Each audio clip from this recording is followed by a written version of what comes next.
जेव्हा लोक मंगळावर पोहोचतील, सगळे लोक, तेव्हा काय होईल? पोचतील तेव्हा नाही, जेव्हा जाण्याची वेळ येईल तेव्हा. जेव्हा जाण्याची वेळ येईल तेव्हा मंगळाच्या दिशेने जे रॉकेट जात असेल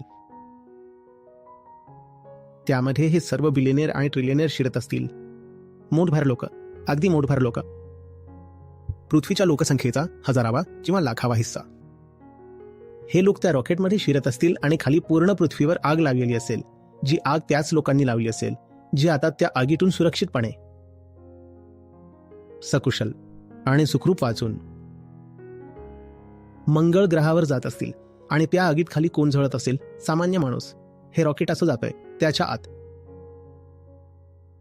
हे सर्व बसलेले आहेत, ज्यांना खरं तर विधर्मी आणि नास्तिक म्हटलं पाहिजे, किंवा समाजाच्या भाषेत सांगायचं तर ज्यांना शोषक म्हटलं पाहिजे.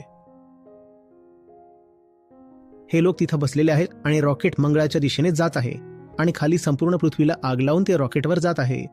त्या आगीत सर्व प्रजाती आणि प्राणी तर जळतच आहेत, पण सामान्य माणूसही जळतोय.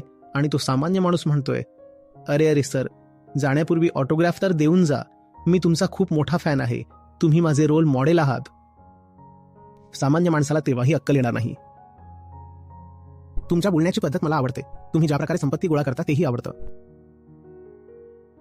तुम्ही ज्या प्रकारे पॉवर अक्युम्युलेट करता ते मला आवडतं. Sir, autograph please sir. आणि ते हसत हसत ऑटोग्राफ देत आहेत. रॉकेट मंगळाच्या दिशेने उडत आहे आणि इथं माणूस जळत आहे. जळता जळता ऑटोग्राफ घेतोय. जेव्हा आतमध्ये समज नसते ना, जेव्हा माणसाला हे माहीत नसतं की तो कोण आहे, आपल्या आतल्या इच्छा नक्की कुठून येत आहेत, मग तो बाहेरच्या लोकांपासून लवकर प्रभावित होतो. तर मग आपण कोणत्याही बाह्य शोषकाला दोष जरी दिला, त्याआधी स्वतःला दोष देणे गरजेचे आहे.